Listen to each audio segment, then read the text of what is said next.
Back in Houma, hanging out at Walk-On's Bistreaux and Bar. Bryant Johnson with Kayla, Prater. We're doing a quick little sneak for softball because they continue to win. They're continuing to run the conference. They're technically in third right now after going 1-2 this weekend against McNeese State, top team in the conference. We'll bring Coach Thibodeau on shortly, but Kayla Prater, you are part of a 10-3 team in Southland Conference play. What a way to go out. You transferred in 3 years ago from ULM. How much fun has this season been? This season has been crazy in a good way. I honestly couldn't ask for a better senior year as of right now. So I'm really excited. We're not done yet. So, just pray that, we continue this journey and, take it all the way to the Southland Conference Tournament. I love how softball and baseball schedules midweek games at Nichols. Both programs have almost identical approaches. You'll play anybody, anywhere. You're taking on South Alabama on Wednesday. They're 12-2 in the Sun Belt Conference. They lost to McNeese earlier in the year, but they played Florida. They played LSU. What do midweek games like this mean to you in the program to be able to play teams like South Alabama?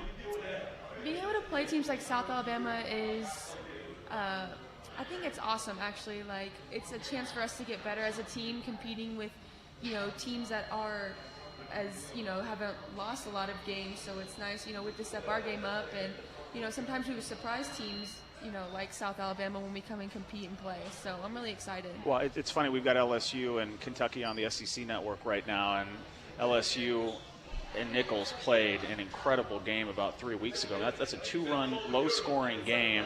Megan Landry's cousin was just up to bat. When you have those moments where you're running the show in the Southland Conference, you won 10 out of 13, and you go to Baton Rouge and play a two-run game, that just adds to the momentum and the belief that you can beat anybody. It does.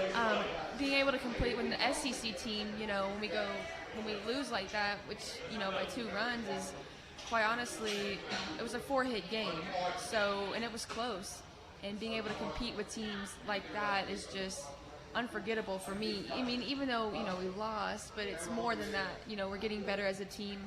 And, I get excited for games like that. Well, everyone is learning your name and Nichols' name. It is fitting you have the kind of season you're having as a senior, because I think you do lead the team for most mispronunciated names in road venues. PA announcers, they call you, let's see, first name, how many times have you heard Kaylee? I've heard Kaylee a couple times, and I've heard Prater more times than I can count. Yeah, that's the one. That's the one I always hear. Yeah. So I don't think PA announcers understand how they're doing their team a disservice when they come out and they botch the visiting players' names.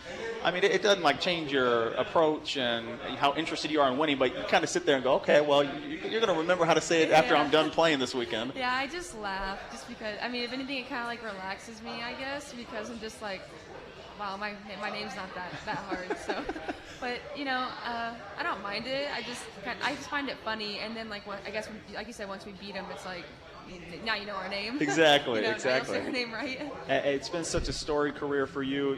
Struggled a little bit your freshman year at ULM, your sophomore year at Nichols, had a breakthrough year last year, and it's continued into this senior season. For all the young athletes out there, and Coach Thibodeau and I, we were just talking about Ethan Valdez, the true freshman that has been a phenom for the Colonel baseball program. Advice that you can share about not getting down on yourself after one difficult season and using that as momentum to propel yourself, what would it be? Transferring, it was a hard thing, obviously. I go from one place to another, and I go from a place that, I did struggle.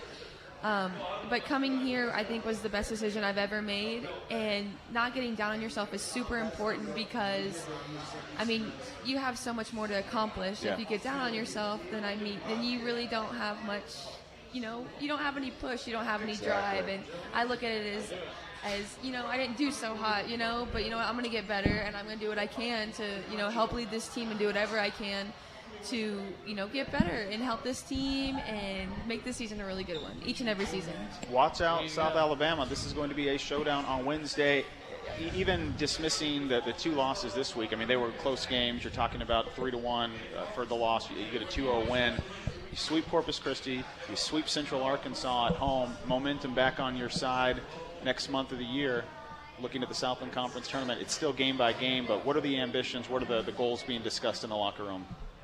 I mean, we honestly discussed just taking every series, never losing 2 games in a row. That's like one thing that we really adopted this year is if, we do lose one game, let's come back the next one really strong and, fight and compete every game and just win every series that we can because we really want to go to that Southland Conference tournament.